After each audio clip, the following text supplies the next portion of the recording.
I was a communist for the FBI.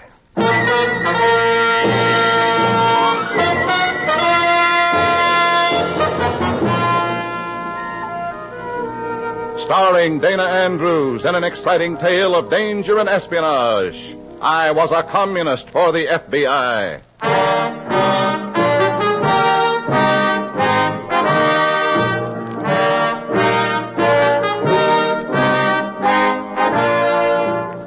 Many of the incidents in the story you're about to hear are based on the actual records and authentic experiences of Matt Cvetic, who for 9 fantastic years lived as a communist for the FBI. Here is our star, Dana Andrews, as Matt Cvetic.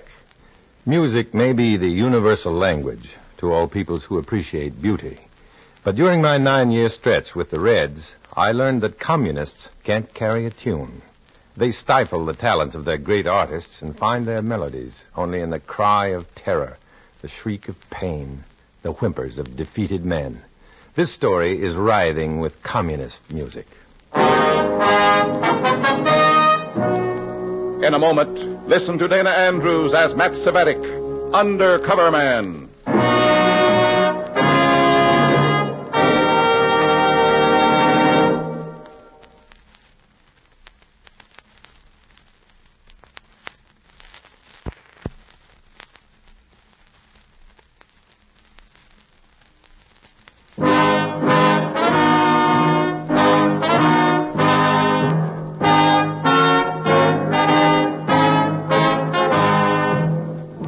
Here is Dana Andrews as Matt Cvetic, Undercover Man. This story from the confidential file is marked Rapsody in Red.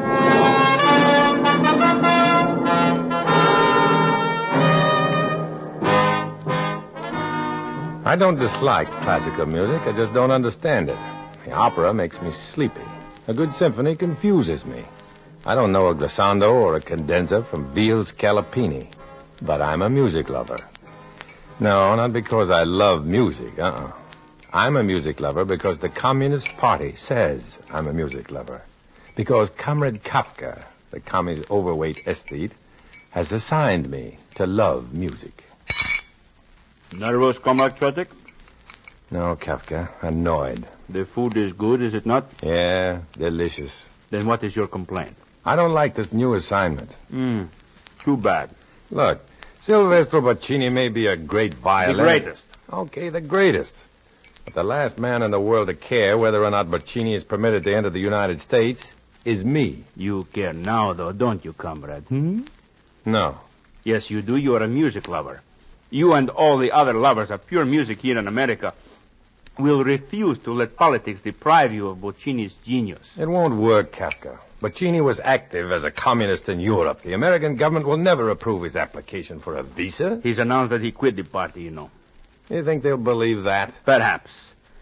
Nevertheless, this foolish government the Americans are so proud of is actually a delusion. It can be twisted, bent, even broken by organized pressure. You, comrade, are to organize that pressure. How? Cultural groups adore Boccini's music.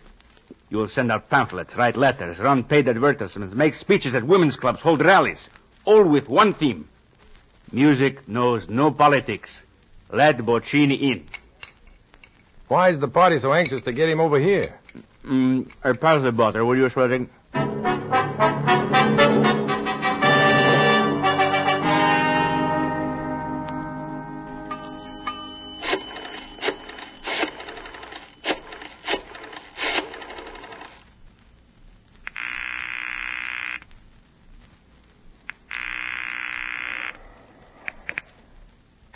Beaker, this is Red. Hi, what's new? Say, has the FBI cleared Boccini's visa yet? The violinist? Yeah. No, not yet. We're still working on it. So far, he looks pretty clean. Did he actually quit the party? Or was that just whitewash talk? No, he quit them cold. Been working against them for the past 2 years, in fact. Why do you ask? The Reds want him over here. They're organizing a pressure campaign to get Boccini into America. How come? I don't know, and I can't find out. Well, it'll take a little time before the Attorney General passes on the visa. That'll give us a chance to re-examine the case. Okay. I'll keep on fishing. Maybe I'll hook a revelation. All right, Matt. Just be careful. Don't get your lines tangled.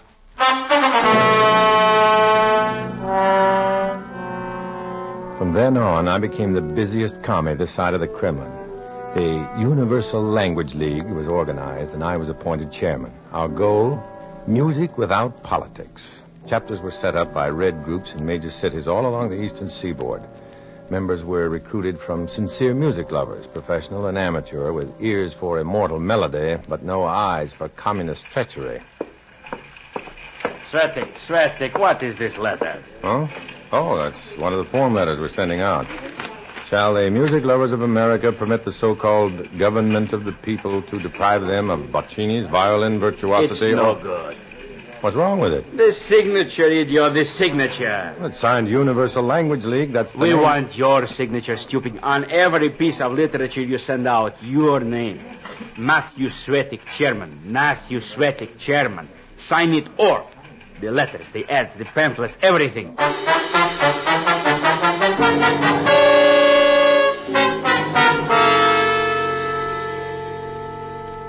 And you still don't know why they're doing it, Matt? No, Beaker. They're obviously setting me up for something. Boccini's visa has been approved. We couldn't find a thing to hold against him. Oh. My playmates will claim that they did it with that Universal Language League. Fine. You were chairman. You'll be a hero. When's Boccini arriving? Sometime this week. Stay close to it from now on, Matt. If there's something we don't know about the maestro, you're the only one close enough to find it for us.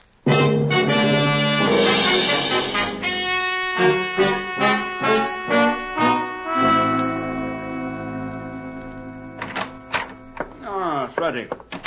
Sit down, comrade, sit down. Thanks. Walnuts? No, thanks, Kafka. You don't mind if I... Would it make any difference? No, not at all. Boccini arrived today. Yeah, I know. It was in the newspapers. Phone him. Phone him? Me? He is at the Empire Hotel. Look, Kafka. Boccini's an international celebrity, a world-renowned virtuoso. He won't have time to talk to me. He's got... Here is the phone, and here is the number. Call. But I'm not in the... Comrade, your name is Cvetic. Matthew Cvetic. The name that led the campaign to admit Boccini to America. Here, phone him. Tell him you want to meet him. You are a dedicated music lover paying homage to a great artist.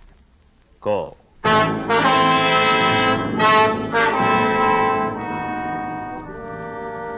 With Kafka cracking walnuts at my elbow, I dialed the number and asked for Maestro Boccini. I was told the maestro was resting from his journey. But when I mentioned my name, there was a flurry of activity, and suddenly I was talking with Boccini's accompanist, Anton Genet.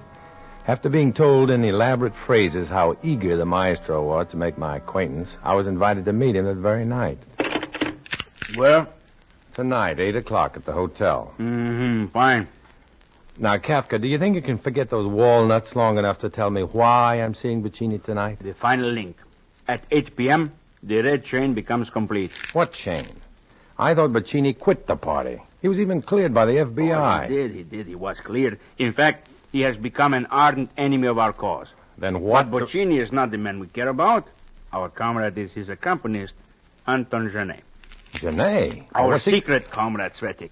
For the past 7-8 years, you know, Boccini's been on a concert tour of Europe. Yeah, I know. Comrade Anton was with him always, of course. They visited just about every country on the continent. They spent enough time in every section for Anton to establish contact with local party leaders, to collect plans, progress reports, membership rosters, and such from all of them. And now all this information is being passed on to me. A tedious, long-range procedure, Cvetic. But tonight at 8 o'clock, the results of Anton's work will be placed in your hands.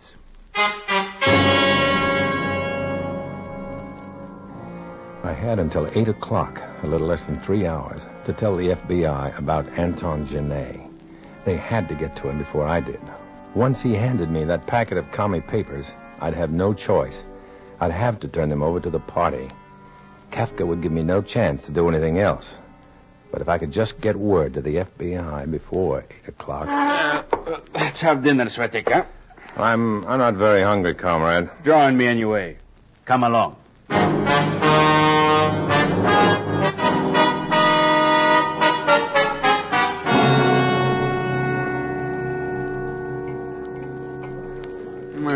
You're not eating, Cvetic. I told you I'm not hungry.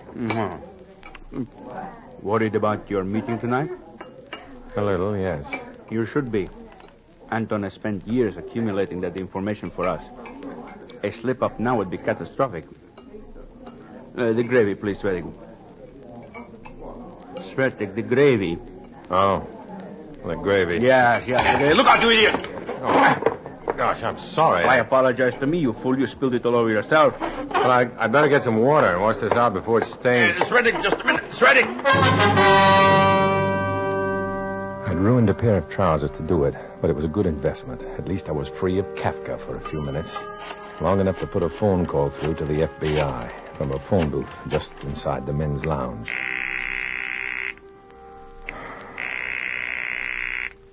Come on. Beaker, this is... Cvetic, open up. Open this door. Hello? Oh. Hello, who's this? Cvetic. Hello? A funny way to remove gravy stains from your clothes, Cvetic. Whom were you calling? Well, I was calling my cleaners. Cleaners? Yeah. He closes at 7. I wanted him to send up a suit for me. Uh-huh. So why don't you just stay here, finish your dinner, and I'll run home and change and meet you at the hotel. I have finished my dinner. We will go to the hotel together.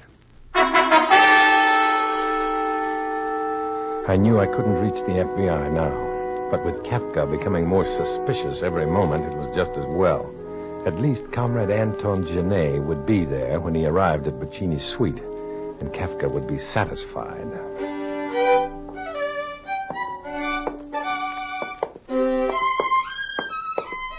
The maid admitted us.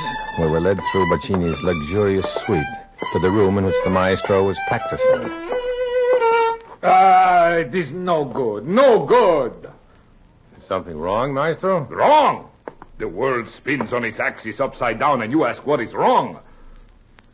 Which of you is my friend, Cvetic? Oh, I'm Cvetic. This is Mr. Kafka. How do you do, maestro? You must forgive me, gentlemen, to meet you in this state, but... Oh, what use is it? He's gone. Gone? Who? My accompanist, gone. Anton Genet, gone. Where? Where did he go? He did not go. He was taken. The American FBI Bureau has come and taken him away. What? The FBI? What for? Why? For questioning, they said. Questioning. I wonder how they knew, Cvetic. I wonder how they knew.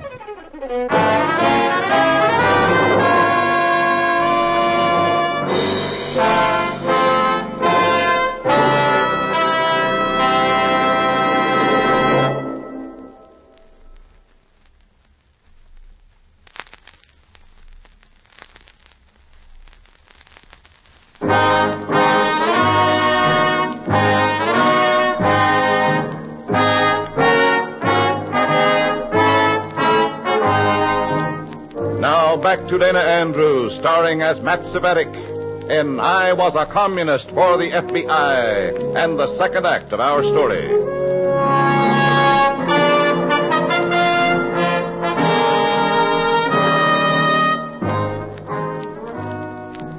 They had sent him all over Europe, hiding in the shadow of Maestro Silvestro Boccini, to collect information for the commies. They had sent him across the Atlantic to America to deliver that information to the Communist Party USA. And now, Anton Genet was gone, taken by the FBI. And Comrade Kafka seemed certain that I was the cause of it all. Oh, Maestro Boccini. Oh, Maestro. Huh? Tell me, what reason had the FBI to take Anton? What matters the reason, Cvetic? He is gone. The greatest accompanist the world over, and he's gone. But why? It does not matter, Cvetic. The harm is done. I think we should leave the maestro. No, not yet, Kafka. To think I had to be the one. I, his friend, his colleague. What is that, Maestro? The essence of our friendship. Heartbreak that I was forced to do this. Well, it almost sounds like you turned him over to the FBI. I did. What? You... I wonder how he knew, Kafka. I wonder how he knew. Boccini told us how he'd come to suspect Anton during their last European tour. How Anton would spend hours at dismal proletarian cafes when he should have been rehearsing. How local red leaders appeared backstage in every city. I was clear of Kafka's suspicions now, but those party papers were still at large. He was frantic to find them. If the FBI had them, they had enough evidence to incriminate commie leaders on 3 continents. If Anton had hidden them, they had to be found quickly. But until we knew Anton's fate at the FBI, there was nothing we could do. Kafka and I parted at Boccini's hotel, and on my way home, I made that telephone call I've been trying to make all evening.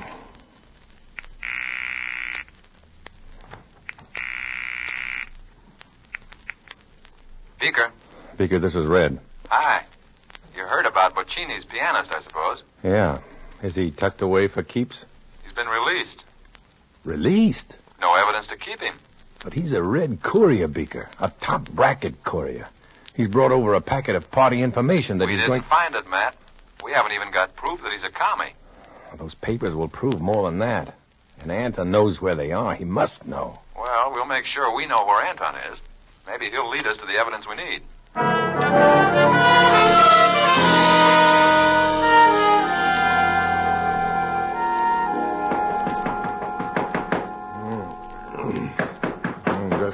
Just a minute. Just a minute. Okay. Who is it?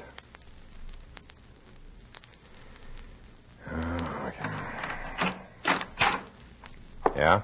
Matt Cvetic? That's right. I am Anton Genet. Anton, come in. Come in. I hope you will forgive a visit at this unearthly hour. That's all right. I come to you for there is no one else. I know no party name but yours. And since I cannot return to Boccini... I know. You put the party in a pretty tough spot. I had no idea the old fool was that smart to suspect You me. were careless, comrade. Overconfident. Now, all that information you brought over here for us will fall into enemy hands. No. It has not as yet. That I know. Where is it? I was taken by complete surprise when the FBI agents appeared at the hotel suite. I could not let the FBI find that party data on my person. You left it in the hotel suite? Oui. Inside a violin. What? Inside one of Boccini's violins. One of his violins? How many does he have? A Stradivarius, which he uses only in concert, and 3 others on which he practices regularly. The Strad is kept in the hotel vault. Then the papers are in one of the other 3. Suppose he uses that one. He's bound to discover the That papers. is why I have come to you to arrange that we repossess the papers from the violin before... You are a fool, Anton. No, comrade, I had no choice. I had no time, no range in which to work. My one thought was to hide that packet of information somewhere, anywhere. You're coming with me. To Boccini? No, then he will know you are a worker for the cause, too. Not to Boccini. To Comrade Kafka at party headquarters. But why? For discipline, comrade. I'll let him decide your punishment for failure. This was the only way I could be sure Anton would be kept out of the way. I knew Kafka would keep him in custody before turning him over to the Control Commission.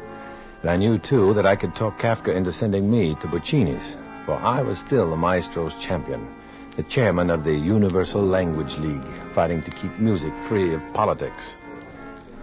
When I was ushered into Boccini's suite, the maestro was in conference with 4 or 5 earnest-looking businessmen.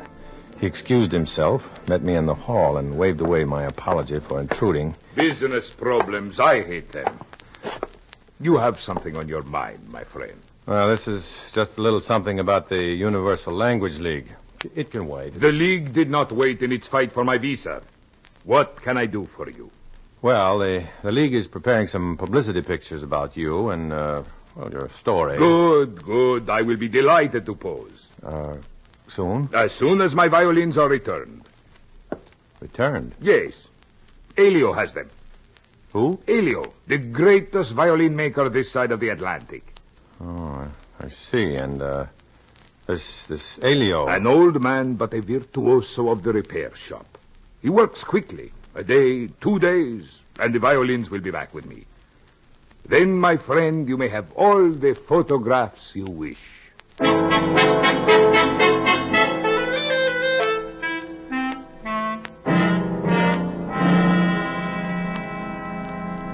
Beaker, listen to me. Listen hard. Okay. Those papers we're looking for, they're in the hollow of one of Boccini's violins. Anton hid them there. Good. That'll be easy. We'll just... No, I just left Boccini. In fact, I'm calling from the hotel lobby. He sent his fiddles out for repair. Oh, fine. A violin maker named Elio has them. Who? Elio, E-L-I-O, downtown on 8th Avenue. We'll find him. Well, get there fast, Beaker. There, done. Barring any unforeseen obstacles, those papers were destined for the FBI files. I hung up, stepped out of the phone booth, crossed the lobby toward the exit, and bumped right smack into one of the unforeseen obstacles. Well, Cvetic, you look pleased. Oh, Kafka. You found the party documents, I trust. No, I haven't. You haven't? Then where are they? Boccini sent the fiddles to a violin maker downtown. No. Yeah, they're down there now. Is that why you were making that phone call? Yes. I was calling Elio, the violin maker. I wanted to be sure he hadn't started work on the violins yet. And? Well, he hasn't. If the papers are there at all, they're untouched. Then let's go. No. Come on, Cvetic, let's not waste time. We were on our way to Elio's place, while I prayed secretly that the FBI had time to get there first. One moment, Cvetic. That's the shop up there, is it not? Yes. There are 3 violins here, you say? Yeah? If one contains that packet of papers, it is bound to have a muffled tone, correct? Sure. But you'd have to play them to find out which one. Exactly. We will have our newfound friend, Elio, play them for us.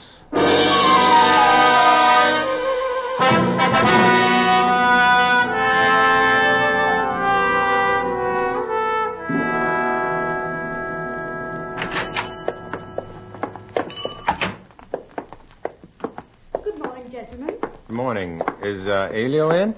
I am sorry. Elio is out for a little while. Is there something I can do for you? I am his wife, Tina.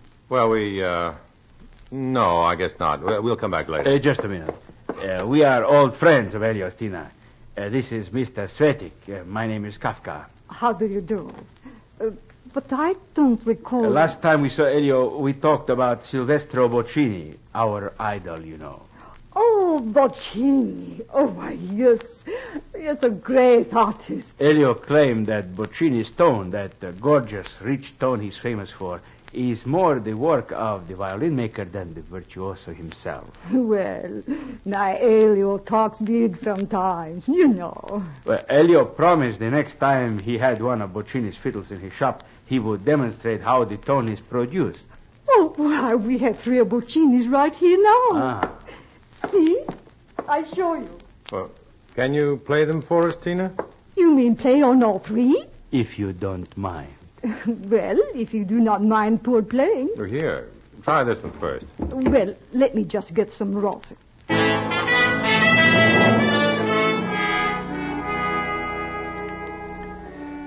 violins.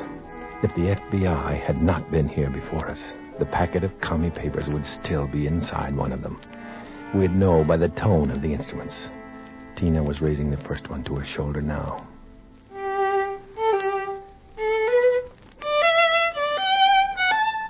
She plays very well, doesn't she, Cvetic? Yes, very well. The tone of that violin sounds all right to me. Yes, almost too fine. You want more? Let us hear this next instrument now, Tina. As you wish.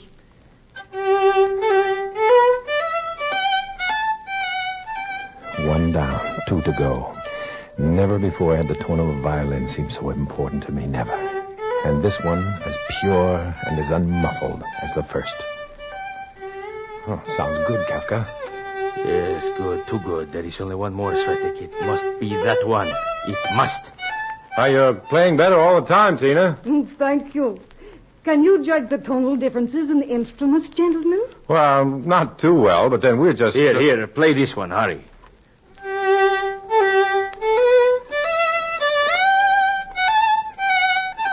Cvetic, the papers, they're gone, Cvetic, they're gone. That's beautiful music, Tina. Very beautiful. Cvetic, he lied.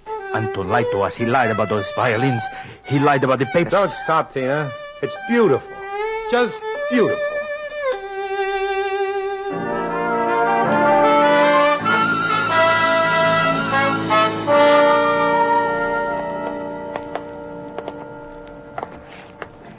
Are you coming with me, Cvetic? Where to? Party headquarters. There is a large score to settle with Comrade Anton. Lies, incompetence, failure. He will be held fully responsible for whatever becomes of those papers. Well, I'll stop by later. Where are you going? Pacini is giving his first American concert tomorrow night. Thought I'd buy a ticket. I'm a music lover now, you know.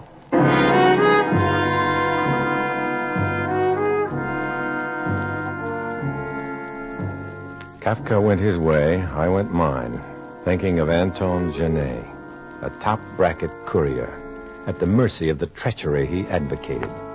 He didn't have a chance. You never do when you run with the commies. It's smarter not to run at all. It's safer to walk. Much safer to walk alone.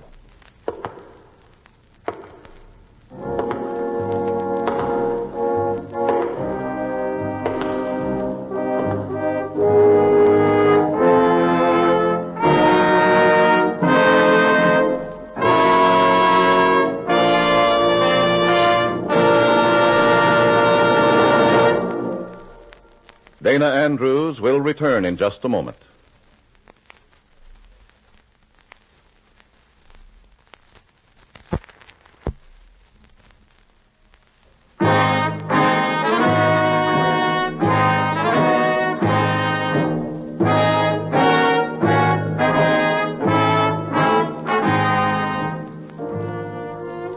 This is Dana Andrews, friends. In the story you've just heard, names, dates, and places are fictitious to protect innocent persons. Many of these stories are based on incidents in the life of Matt Cvetic, who worked undercover for the FBI. Next week, another fantastic adventure. Join us then, won't you?